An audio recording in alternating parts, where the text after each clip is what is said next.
Hello बच्चे बड़ी, तो अब हम लोग स्टार्ट करने जा रहे हैं एल सर्किट इंडक्टर्स। बहुत ही बेहतरीन तरीके से इस टॉपिक को कराऊंगा क्योंकि इसके ऊपर बहुत अच्छे अच्छे क्वेश्चंस बनना स्टार्ट हो जाते हैं। यहीं से वो बेस बनता है जहां से एलसीआर के अच्छे अच्छे न्यूमेरिकल्स बनते हैं। मैंने आर सर्किट ऑलरेडी करा दिया है, फेजर डायग्राम ऑलरेडी करा दिया है, ग्राफिकल डायग्राम ऑलरेडी करा दिया है। पहले उस वाले वीडियो को देखकर यहां पर इंडक्टर को पढ़ोगे, डेफिनेटली आपको ये बहुत बेहतर तरीके से समझ में आएगा। तो चलो यार मेरे बच्चे, मैं वीडियो को स्टार्ट करता हूं। मैं हूं आपका राकेश पांडे और स्वागत करता हूं अपने प्यारे से चैनल आरपी फिजिक्स पे। मेरा बेटा इंडक्टर की बात कर रहा हूं मैं। पहला क्वेश्चन है कि सर इंडक्टर क्या है? क्या है इंडक्टर? हम इसे एल से डिनोट कर रहे हैं। पहली बात, सबसे पहले हम एक एसी सोर्स लेते हैं और एसी सोर्स के साथ हम एक solenoid equal to e naught sine omega t. This is a applied EMF. ये अप्लाइड ईएमएफ होता है। और जब अप्लाइड ईएमएफ मतलब ये एसी सोर्स में अप्लाई करता हूं, किसके क्रॉस करता हूं? सोलोनाइड के क्रॉस करता हूं। मैं सोलोनाइड के क्रॉस इसको अप्लाई कर देता हूं। सर अभी इंडक्टर बोल रहे हो, अभी सोलोनाइड बोल रहे हो, अभी अपन कंफ्यूज हो जाएंगे कि क्या होगा। मेरा बच्चा, इंडक्टर चैप्टर नंबर 6 मैंने आपको इंडक्टेंस पढ़ाया था। इंडक्टेंस क्या है? It is the property of a solenoid. It is the property of a solenoid which oppose the change in a circuit. जो भी सर्किट में बदलाव हो रहा है उस बदलाव को अपोज करता है सेल्फ, इसीलिए इसका नाम रखा गया self inductance. But self inductance को हमने एल से डिनोट किया था, याद करिए। फिर म्यूचुअल इंडक्टेंस भी पढ़ा था हमने। तो सेल्फ इंडक्टेंस यानी इंडक्टेंस एक सोलोनाइड की प्रॉपर्टी होती है जो सर्किट में होने वाले बदलावों को रोकती है, अपोज करती है, बैक ईएमएफ इंड्यूस करती है। अगर करंट सर्किट में बढ़ रहा होगा तो उसको डिक्रीज करने की कोशिश करेगी, डिक्रीज हो रहा होगा तो इंक्रीज करने की कोशिश करेगी। सर्किट में सेल्फ कर रही होगी, इसीलिए इसका नाम सेल्फ इंडक्टेंस रखा गया और इसको नाम दिया गया एल। सर सोलोनाइड को इंडक्टर क्यों बोल रहे हैं? यार प्रॉपर्टी है इसकी, सोलोनाइड की प्रॉपर्टी है। सोलोनाइड की एक और प्रॉपर्टी होती है कि सोलोनाइड भी एनर्जी को स्टोर करता है in the form of magnetic field. वहीं पर जिस तरीके से कैपेसिटर की प्रॉपर्टी है कैपेसिटेंस कि वो चार्ज को स्टोर करता है but in the form of electric field करता है, वैसे ही सोलोनाइड यहां पर एनर्जी को स्टोर करता है in the form of magnetic field. तो मेरा बच्चा, इसीलिए हमने यहां पर इंडक्टर, हम उसकी प्रॉपर्टी का नाम लेकर हमने इस टॉपिक को स्टार्ट किया। हमने एक इंडक्टर लगा दिया या सोलोनाइड लगा दिया, उसमें अप्लाइड ईएमएफ की value equal to e naught sine omega t है। होप सो यहां तक क्लियर है। तो मेरा बच्चा, सर क्या ही फायदा हो जाएगा इंडक्टर का पढ़ भी लूंगा तो क्या हो जाएगा? सर एल सर्किट तक पहुंचना है ना। इंडक्टर पढ़ने के पीछे जो बेसिक मकसद है हमारा, जो बेसिक पर्पस है हमारा, कि हम जानना चाहते हैं कि अगर हम इंडक्टर लगा रहे हैं सर्किट में तो उसके बाद ईएमएफ और करंट के बिहेवियर में क्या चेंजेस आने वाले हैं। इंडक्टर लगाने के बाद करंट और ईएमएफ के बिहेवियर में क्या चेंज आया। इसी तरीके से मैंने आपको आर सर्किट पढ़ाया था। तो आर सर्किट में क्या हुआ था कि जब आर सर्किट लगाया था तो ईएमएफ और करंट के बिहेवियर में चेंजेस नहीं आए थे। Both are the same function. कुछ इसी तरीके के हम लोग एल सर्किट को पढ़ने वाले और बेहतर तरीके से समझ में आएगा। तो एल सर्किट में क्या हुआ यार, मैंने क्या कहा, applied EMF across R circuit. Applied EMF across R circuit. Applied EMF across R circuit क्या होगा? Equal to e naught sine omega t. Equal to e naught sine omega t. अब एंड जब सर्किट में हम EMF apply करते हैं तो यहां पर एक बैक ईएमएफ जनरेट होता है जो सर्किट को अपोज करता है, और बैक ईएमएफ को मैंने ई डैश लिखा, that will be minus L D I by D T.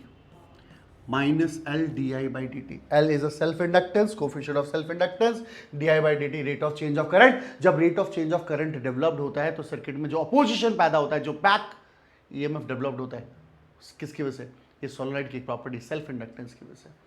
तो वो बैक ईएमएफ जनरेट करता है।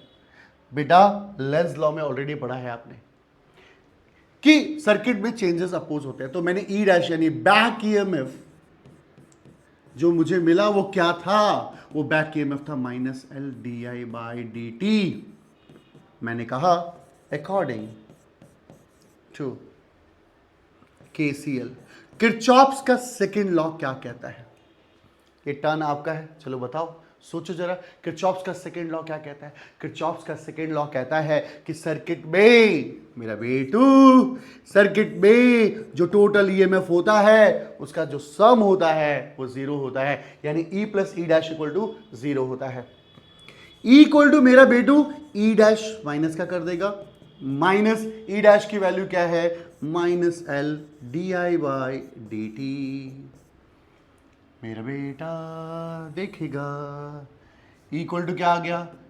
Minus minus plus L/di/dt। अपन को I चाहिए, तो मैंने क्या किया? E/L और क्या किया? dt को यहां पे मल्टीप्लाई कर दिया।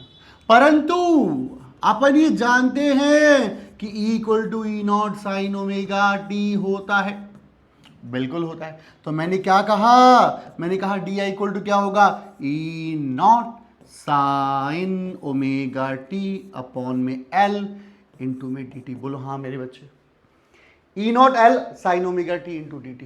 अब आपने देखा कि di आ गया, मैंने कहा मुझे चाहिए टोटल अमाउंट ऑफ करंट, तो मैंने इंटीग्रेट बोथ साइड, मैंने मेरे बच्चे मैंने दोनों तरफ इंटीग्रेट कर दिया क्योंकि मुझे टोटल अमाउंट ऑफ करंट चाहिए।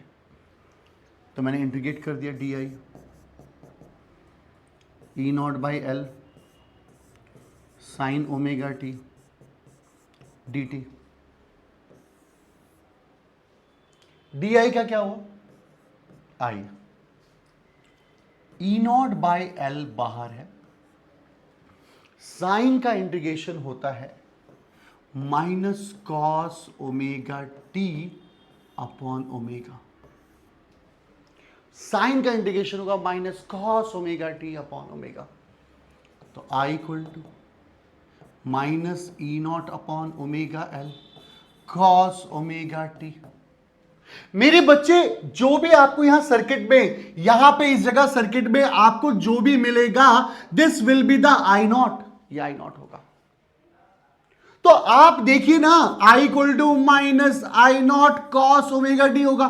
बोलो हाँ, I = -I0 cos ωt। जो भी यहां होगा वो I0 है। ये बहुत इंपॉर्टेंट है मेरे बच्चे, ये बहुत इंपॉर्टेंट है यार, इसकी बहुत इंपॉर्टेंट है। मतलब एक न्यूमेरिकल सेक्शन में बड़ा प्यारा सा क्वेश्चन बनता है इसके ऊपर। I = I0 cos ωt, peak value of current मिल गई हमें। तो यार सुन तो सही मेरे बच्चे, मैं जब सर्किट पढ़ा रहा था तो पढ़ाते वक्त ऑलरेडी मैंने आपको बोला था कि आप क्या करो, ईएमएफ लो, ईएमएफ को हस्बैंड मान लो,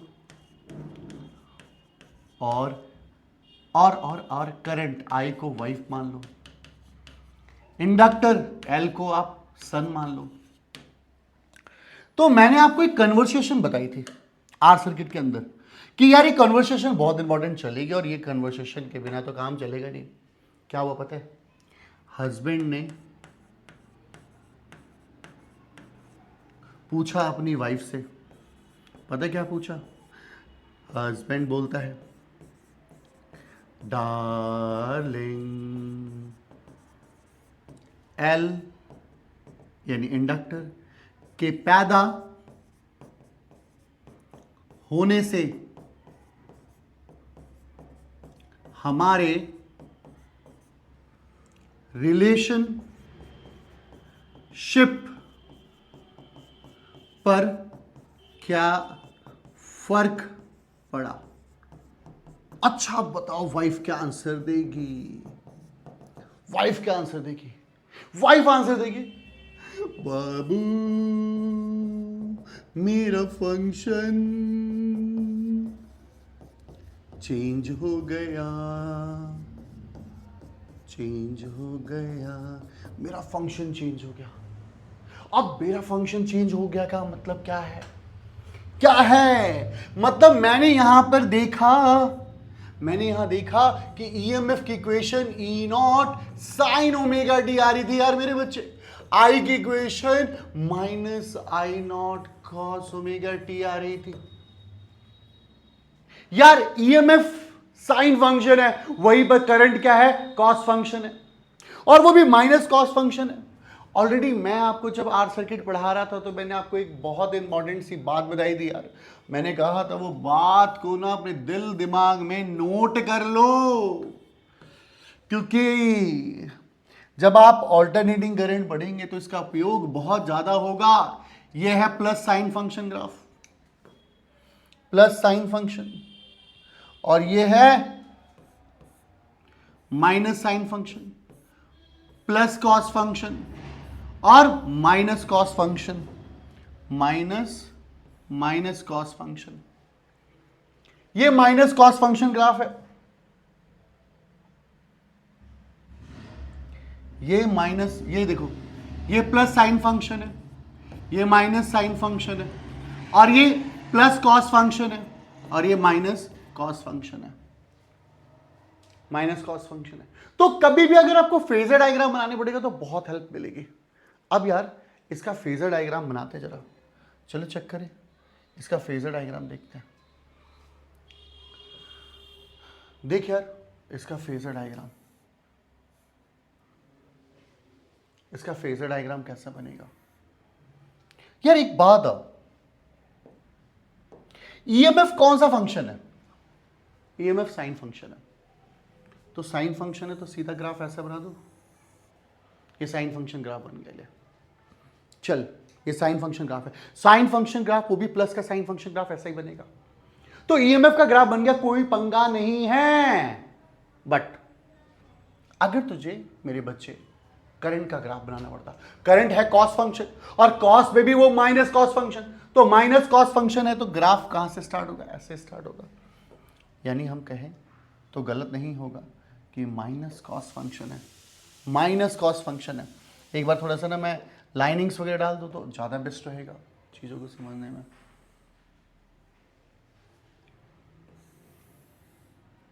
देखो अब ध्यान से देखना, माइनस कॉस फंक्शन,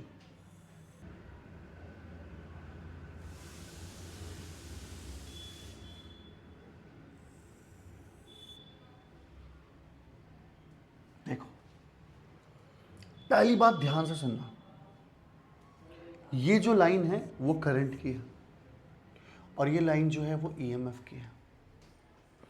अब आप इसको ऑब्जर्व कर लो जरा, थोड़ा सा इसको देख लो। ये है वैल्यू 0, उस टाइम करंट क्या है, कुछ है, करंट प्लस -1 है उस टाइम, यानी करंट मैक्सिमम है। अब यहां पर देखो ईएमएफ मैक्सिमम है तो करंट कितना है, 0 है। यानी उसके बाद देखो यहां पर क्या है, करंट मैक्सिमम है तो ईएमएफ देखो कितना है, 0 है। अब यहां देखो, यहां पे ईएमएफ मैक्सिमम है तो करंट कितना है, थोड़ा सा ये इधर आएगा, क्या है, 0। आप समझ पा रहे हो, आप इसको ऑब्जर्व करो। यानी जब आप ईएमएफ 0 देख रहे हो तो उस टाइम करंट क्या मैक्सिमम है, और जब करंट को 0 देख रहे हो तो ईएमएफ मैक्सिमम है। ईएमएफ 0 तो करंट मैक्सिमम, ईएमएफ मैक्सिमम तो करंट 0। आप देख रहे हो किस तरीके से फंक्शन लीड कर रहा है, कैसे चेंज हो रहा है। अभी फंक्शन का ये ग्राफिकल फंक्शन बनाया। अब मैंने आपको बताया था कि आप कभी भी इसको समझने के लिए आप इधर एक छोटी सी आंख बना दीजिए और आप एक इधर छोटी सी आंख बना दीजिए। मेरे को लगता है मेरे बच्चे कि आपको ये वाला पार्ट समझ में आ गया होगा यार, ये वाला पार्ट समझ में आ गया होगा। अब इस वाले पार्ट में क्या देखने को मिला यार, मेरे को बताओ यार। देखो ना, एक सबसे अच्छी बात आपको मिली यहां पे कि पहले ईएमएफ का ग्राफ बनाना है।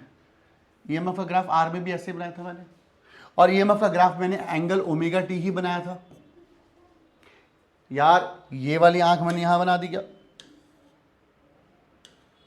यार, यहां पे आंख नहीं बनेगी,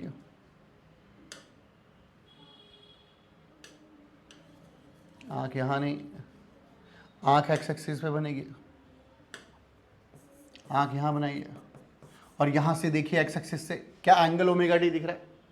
यस, ईएमएफ का एंगल जो है वो ओमेगा टी दिख रहा है। बट मेरे बच्चे अब आप सोचे कि मुझे करंट का ग्राफ बनाना है, करंट का फेजर डायग्राम बनाना है। करंट मतलब ईएमएफ और करंट दोनों के बीच में फेज एंगल कितना है। फेज मतलब मैंने आपको पहले भी बताया था आर सर्किट के अंदर कि फेज का मतलब होता है कि यार ये दोनों के दोनों कितने डिग्री एंगल पे चल रहे हैं, दोनों कितनी डिग्री एंगल पे प्रोपोगेट कर रहे हैं। अगर हमें दोनों के बीच का कंपैरिजन निकालना है, दोनों को देखना है कि वो कितने डिग्री एंगल पे चल रहे हैं, तो आपको एक सीधी सी बात समझनी पड़ेगी कि दोनों के दोनों साइन फंक्शन होंगे, तभी तो आप कंपेयर कर पाएंगे। अगर यार दोनों को कंपेयर करना है तो पहले दोनों को एक लेवल पे लेकर आना पड़ेगा। तो क्या मैं यहां पर आई जो कॉस फंक्शन है, क्या उसे मैं साइन फंक्शन बना सकता हूं? तो मैंने कहा चल बना के देखते हैं भाई। माइनस आई नॉट कॉस को मैं लिख सकता हूं sine 90 pi by 2 minus omega t. Sine 90 minus theta cos theta होता है।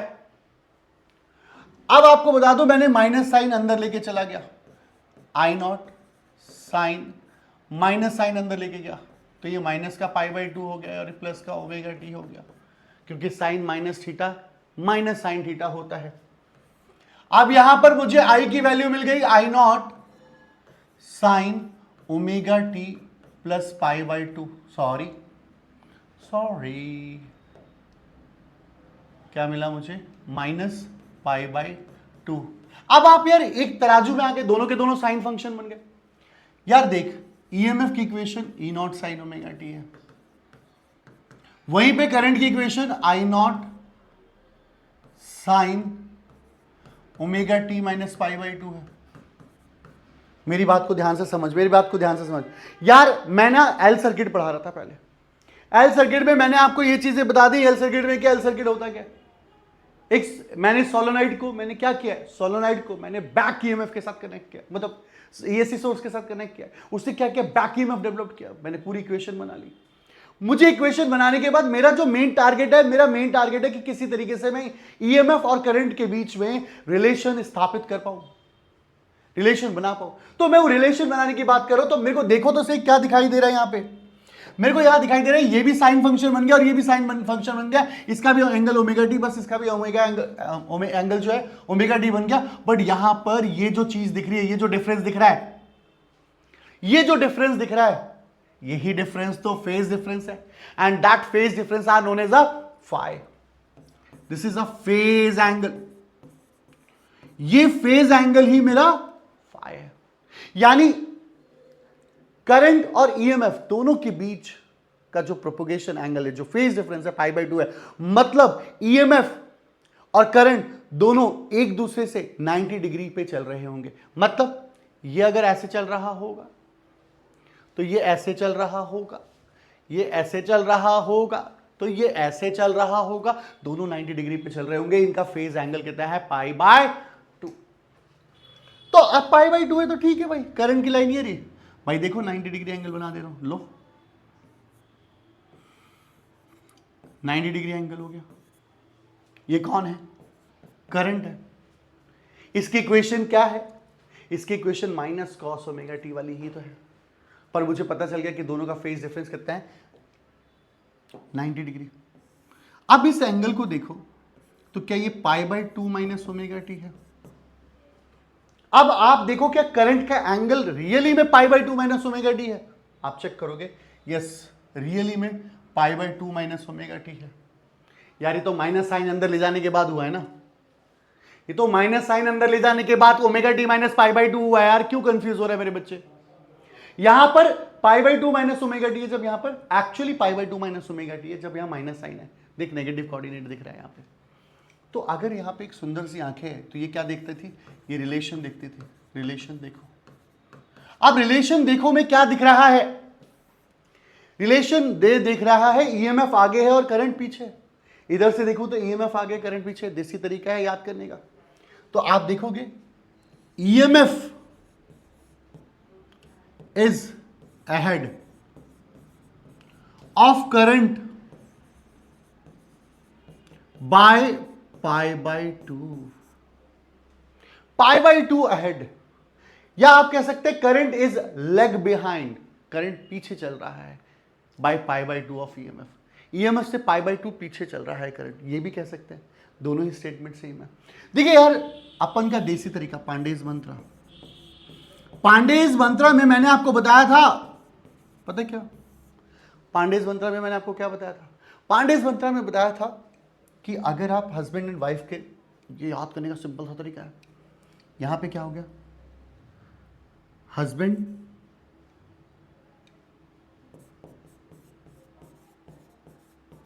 चले आगे आगे और वाइफ चले पीछे पीछे,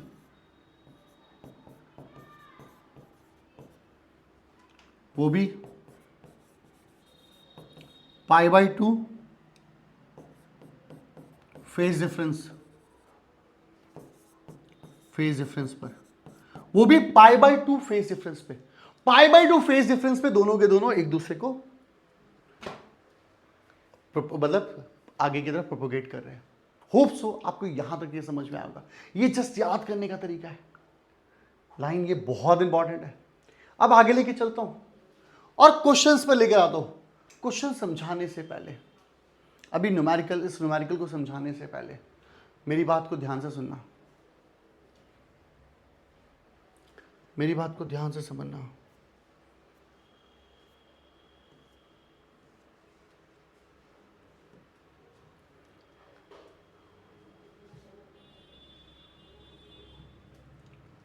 मेरी बात को ध्यान से समझो कि अभी यार आई नॉट क्या आया था तुम्हारे पास, E0/ω_L, E0/ω_L, यहां पर E0/ω_L आया था। देखो E0/ω_L मैंने बताया था यहां पे न्यूमेरिकल में बहुत हेल्प करेगा तुम्हारी। अब यहां देखो ध्यान से, अरे बहुत पीछे चला गया क्या, देखो E0/ω_L। अब जब E0/ω_L आया तो मैं आपको ऑलरेडी बता चुका हूं कि कभी भी ये वाली जो जगह होती है वो रेजिस्टेंस की जगह होती है, बट जब हम एल सर्किट यूज कर रहे होंगे तो उस रेजिस्टेंस को हम XL बोलेंगे और इसका नाम होगा इंडक्टिव रिएक्टेंस।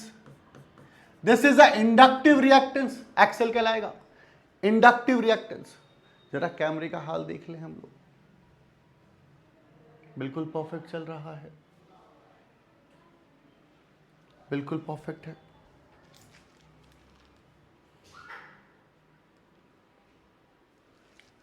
इसे हम लोगों ने क्या कहा, इंडक्टिव रिएक्टेंस XL। इसकी यूनिट भी क्या होती है मेरे बच्चे, इसकी यूनिट होती है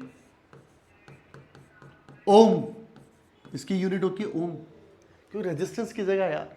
जब हम सोलोनॉइड को एसी सर्किट में यूज करते हैं तो सोलोनॉइड को यूज करने के बाद वो जो रेजिस्टेंस ऑफर करता है, this resistance are known as a inductive reactance, उसका नाम इंडक्टिव रिएक्टेंस है, एक्सेल से डिनोट करेंगे। और एक्सेल क्या आएगा मेरा बेटा, एक्सेल आएगा ω_L, X L will be what, that will be ω_L, X L ω_L के बराबर आया। अब बेटा एक्सेल ω_L के बराबर आ गया, चल भाई इसकी कहानी को आगे बढ़ाते हैं। अब देखो एक्सेल ओमेगा को तुम 2πfL लिख सकते हो, एक्सेल इक्वल टू 2πfL। मैंने कहा देखा XL directly proportional to frequency है,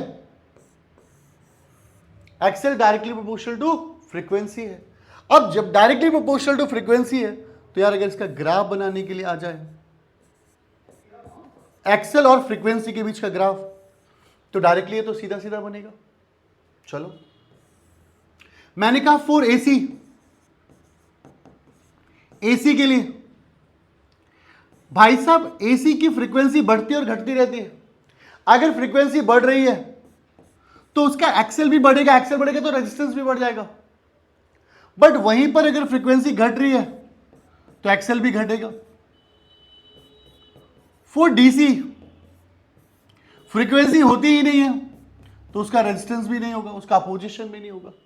तो इसीलिए एक बहुत इंपॉर्टेंट लाइन बताने जा रहा हूं मैं आप लोगों को, बहुत इंपॉर्टेंट लाइन है मेरे बच्चे। वो इंपॉर्टेंट लाइन क्या कहती है कि inductor allow DC and oppose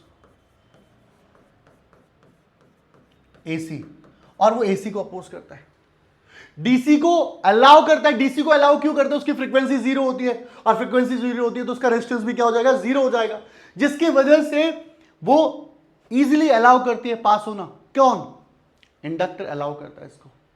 अब आप यहां पे कहानी को आगे समझिएगा ना। अब न्यूमेरिकल में आपसे IRMS पूछा जा सकता है, that will be the ERMS upon में एक्सेल, और आपसे ERMS पूछा जा सकता है, सॉरी, अब आपसे यहां पर I नॉट पूछा जा सकता है, that will be the E nought upon में XL. I nought E nought upon में एक्सेल होगा। तो क्या मिला देखने को, क्या समझ में आ रहा है कि यहां पे ये पीक करंट पूछेगा तो ये फॉर्मूला लगाओगे, RMS बोलेगा तो ये आएगा। और एक और चीज है, एक और रिलेशन मैं हर क्वेश्चन में बताता आ रहा हूं कि IRMS हो या ERMS हो, I नॉट बाई रूट 2 होगा, और ERMS अगर निकालने के लिए बोलेगा तो E नॉट बाई रूट 2 होगा। एक बात बता दूं, जब तक सर्किट में ये बोले ना, जब तक सर्किट में ये बोले ना कि पीक वैल्यू है या मैक्सिमम वैल्यू, तब तक आप लोग उसे RMS वैल्यू ही कंसीडर करेंगे। एक इंपॉर्टेंट चीज है जहां से आप चीजों को समझ पाएंगे, यूनिट्स। एक्सेल की यूनिट्स ओम होती है, एल इंडक्टर की यूनिट हेनरी होती है। भाई साहब आप तभी तो समझ पाएंगे। फ्रीक्वेंसी की यूनिट्स हर्ट्ज होती है या पर साइकिल होगा, या पर साइकिल लिखा होगा। आई नॉट आपको पता है, या ई नॉट, या आई मतलब IRMS, ये सब एम्पियर में होगा। ई नॉट, ERMS ये सब वोल्ट में होगा, ये ऑलरेडी आपको पता है। तो अब इन सब चीजों के बीच में क्या देखने को मिल रहा है आपको? Numericals. We will do numericals, हम लोग न्यूमेरिकल्स करेंगे। न्यूमेरिकल में चलिए पहला क्वेश्चन आ गया। थोड़ा सा पहले आप क्वेश्चन खुद पढ़े फिर करने की कोशिश करेंगे तो आपको ज्यादा बेटर समझ में आएगा। एक प्योर इंडक्टर गिवन है 25 मिली हेनरी, आपका एक प्योर इंडक्टर गिवन है, यानी L की वैल्यू 25 मिली हेनरी गिवन है, is connected to a source of 220 volt. Source of 220 volt से कनेक्ट किया गया। 220 वोल्ट मतलब ERMS की वैल्यू गिवन है आपको, यानी हमने ERMS की वैल्यू दे रखी है, और ERMS की वैल्यू 220 वोल्ट होती है मेरे बच्चे, बोलो हाँ या ना। ERMS की वैल्यू 220 वोल्ट आ गई। Find the inductive reactance, X L की वैल्यू निकलवाने के लिए मुझसे कह रहा है, और मुझे पता है कि एक्सेल जो होता है वो ओमेगा एल होता है या 2 पाई FL होता है। तो भाई मेरे 2 इंटू 3.14 फ्रीक्वेंसी गिवन है क्या? यस गिवन है, फ्रीक्वेंसी भी 50 हर्ट्ज फ्रीक्वेंसी गिवन है। देखो तो यानी फ्रीक्वेंसी कितनी गिवन है मेरे को? 50 हर्ट्ज, और इंडक्टर की वैल्यू कितनी है? 25 इंटू 10 की पावर माइनस 3 हेनरी। तो जब आप सॉल्व करोगे तो ये देखो ये 100 हो गया, इससे मल्टीप्लाई करूंगा तो 314 हो गया, 25 इंटू 10 की पावर माइनस 3। तो आपकी एक्सेल वैल्यू कितनी आई? अब हम एक्सेल की वैल्यू को निकाल लेते हैं जरा फटाफट कैलकुलेट करके, काहे टाइम वेस्ट करेंगे हम।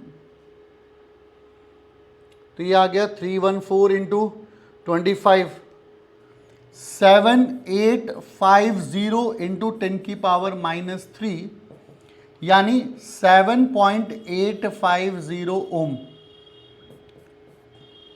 This is XL. Inductive reactance आ गया भाई। आप क्वेश्चन ने पूछा कि RMS करंट बता दो, यानी मुझसे IRMS पूछ रहे, तो IRMS क्या होगा? ERMS अपॉन में एक्सेल होता है मेरे बच्चे। IRMS ERMS अपॉन एक्सेल होता है। भाई मुझे क्या IRMS निकालना है? ERMS गिवन है क्या? यस बिल्कुल, ERMS गिवन है 220 डिवाइडेड बाई एक्सेल कितना है भाई? 7.850। तो अगर मैं IRMS की वैल्यू निकालूं तो 220 divided by 7.850, 28.02 ampere. That is I R M S. ये आई आर एम एस आ गया मेरे बच्चे, क्लियर है? ये आपके पास आई आर एम एस की वैल्यू आ गई। होप सो यहां तक ये वाला क्वेश्चन समझ में आओगे, ठीक है? चलो अब मैं अगले क्वेश्चन की तरफ लेके चलता हूं। देखो अगला क्वेश्चन क्या कहता है, how much inductance should be connected, कितना इंडक्टेंस कनेक्ट करूं। सॉल्यूशन में बोल रहा है कि कितना इंडक्टेंस कनेक्ट करूं, यानी यार गाड़ी वाले बंदे ना, कितना इंडक्टेंस यानी एल की वैल्यू कितनी होगी, कितना इंडक्टेंस कनेक्ट करूं यानी एल की वैल्यू क्या होगी। जब 220 volt E R M S आपको 200 वोल्ट गिवन है और फ्रीक्वेंसी आपको 50 हर्ट्ज गिवन है, हर्ट्ज कह लो, साइकिल पर सेकेंड कह लो। So apply the maximum current, यहां पे देखो मैक्सिमम करंट 0.9 एम्पियर गिवन है, यानी यहां पे करंट की वैल्यू दे दी आपको। अब जब करंट की वैल्यू आपको दे दी तब आपको यानी आपको बस यहां पे एल की वैल्यू निकालनी है। आप एक चीज सोचो कि सॉल्यूशन में हमें पता है E R M S equal to I R M S into V equal to I R होता है ना, इंटू एक्सएल होता है। अब मेरे पास आई आर एम एस तो है नहीं भाई, ई आर एम एस है, बट मैं आपको ऑलरेडी पहले बता चुका हूं कि आई आर एम एस जो होता है वो आई नॉट बाई √2 भी हो सकता है। क्यों ले लिया मैंने ये, क्योंकि मेरे को पता है मेरे को आई नॉट गिवन है, तो मैं उसी के टर्म्स में चेंज कर रहा हूं। मुझे पता है एक्सेल को, यार क्रॉस मत लगाओ क्योंकि एक्सेल की तरह दिख रहा है, डॉट लगा लो, ओमेगा एल लिख सकता हूं। अब देखो ई आर एम एस कितना है 200, आई नॉट कितना है 0.9 √2, ओमेगा को मैं लिख सकता हूं 2 पाई एफ एल, और मुझे यहां से निकालनी है एल की वैल्यू। कैसे आएगी 200 इंटू √2, 200 इंटू √2 अपॉन में 0.9 अपॉन में 2 इंटू 3.14, फ्रीक्वेंसी कितनी गिवन है 50। तो यार 200 इंटू 1.414, 0.9 इंटू 314, जब हम सॉल्व करेंगे यार इसको तो हमारे पास आंसर आएगा 1.414 में तो ये आ जाएगा आपका, ऐसे कर देता हूँ 1.414 इंटू 200 साथ डायरेक्टली डिवाइड कर देता हूँ 282.8 और 317 आना चाहिए नीचे, मल्टीप्लाई 0.9 282.6। अगर आप इसे डिवाइड करोगे तो लगभग सेम है, तो आंसर 1.0 हेनरी आएगा। ये एल की वैल्यू आ गई 1.0 हेनरी, ये एल की वैल्यू आ गई मेरे बच्चे। तो होप सो ये वाला भी क्लियर है। अब सुनो थर्ड क्वेश्चन, ये आप लोगों का होमवर्क है, थोड़ी सी हेल्प कर दो जरा, इसका आंसर कमेंट करके बताइएगा। What should be the frequency, frequency क्या होगी अगर ऑल्टरनेटिंग यानी E R M S 200 volt है, pass to maximum current of यानी आई नॉट की वैल्यू 0.9 एम्पियर है और एल की वैल्यू 1 हेनरी। ऑब्वियसली यार मुझे समझ में आ रहा है फ्रीक्वेंसी 50 ही आएगी, चेक कर लेना, फिर भी आप इसे कैलकुलेट करिए, आपका होमवर्क है। एक क्वेश्चन ये सेम है, ये क्वेश्चन भी अच्छा है, पर ये भी मैं आपको एल की वैल्यू यानी इंडक्टर की वैल्यू ऑलरेडी गिवन है आपको। एक इंडक्टर है 200 मिली हेनरी का, is connected to AC source of peak EMF यानी ई नॉट दिया हुआ इस टाइम एंड फ्रीक्वेंसी 50 हर्ट्ज दी है। Calculate the peak current. यार पीक ईएमएफ दे रखा है, ई नॉट ऑलरेडी गिवन है, आई नॉट ऑलरेडी गिवन है, आई नॉट चाहिए, तो यार क्या ही दिक्कत है सॉल्यूशन में यार, सिंपल सा क्वेश्चन है वांडे सर। या देखना पहले गिवन लिख लो, एल की वैल्यू यार 200 मिली हेनरी, बोले तो 200 इंटू 10 की पावर -3 हेनरी, बोले तो 0.2 हेनरी। अब ई नॉट ऑलरेडी गिवन है 210 वोल्ट, फ्रीक्वेंसी ऑलरेडी गिवन है 50 हर्ट्ज, आई नॉट चाहिए। और मैं आपको सीधी सी बात बताऊं, आई नॉट ई नॉट अपॉन में एक्सेल होगा, ई नॉट अपॉन में 2 पाई एफ एल होगा। मैं चाहूंगा यार कैलकुलेट खुद करो, या सब चीजें गिवन है खुद कैलकुलेट करो और आप मुझे इसका आंसर बताओ। अच्छा, what is the instantaneous voltage of the source when the current is at peak value? क्या मस्त वाला क्वेश्चन है। What is the instantaneous voltage of source? एक पर्टिकुलर इंस्टेंट ऑफ टाइम पे वोल्टेज क्या होगा जब करंट उस अपने पीक पर होगा, इसका आंसर आपको सोचना चाहिए। और मैं ऑलरेडी पहले बता चुका हूं कि अगर करंट अपने पीक पर है तो ईएमएफ उस टाइम वोल्टेज जो है मिनिमम होगा, यानी 0 होगा। अगर करंट अपने पीक पर है तो ईएमएफ अपने 0 होगा, तो यानी आंसर क्या होगा उसका? 0। यानी इंस्टेंटेनियस वोल्टेज क्या होगा? 0 होगा। होप सो क्लियर है यहां तक सारी कहानी क्लियर है। अब यार एक और नेक्स्ट क्वेश्चन दे रहा हूं, आप ये वाला करके देखिए। क्या है भाई? Maximum value of induce current. मजाक है क्वेश्चन, होमवर्क। चलो आप कैसे बोलोगे, मेरे को कैसे पता चलेगा किसका आंसर दे रहे हो आप कमेंट में? तो आप इसे लिखना question number 5 answer. Question number 5 का आंसर बताओ। ये क्वेश्चन बहुत छोटा सा, 1 सेकेंड में देख के बता दोगे। अब ये वाला क्वेश्चन भी अच्छा है, क्वेश्चन नंबर 6। ये भी होमवर्क दे रहा हूं मैं आपको, ताकि थोड़े से क्वेश्चन तो खुद भी करो यार। ओमेगा दिया हुआ यहाँ पे, ध्यान से सुनना। और वोल्टेज में ये दे रखा है ना इक्वेशन, ये जगह किसकी होती है? ई नॉट की। ई नॉट गिवन है, इससे ज़्यादा मैं हेल्प नहीं करूँगा। इस क्वेश्चन नंबर 6 का आंसर बताओगे? क्वेश्चन नंबर 6 का ऐसे आंसर देना, 6.1 का आंसर ये, 6.2 का ये, 6.3 का। थोड़ी सी कैलकुलेशन कर लो यार मेरे बच्चे, आप ज़्यादा अच्छा बता पाओगे।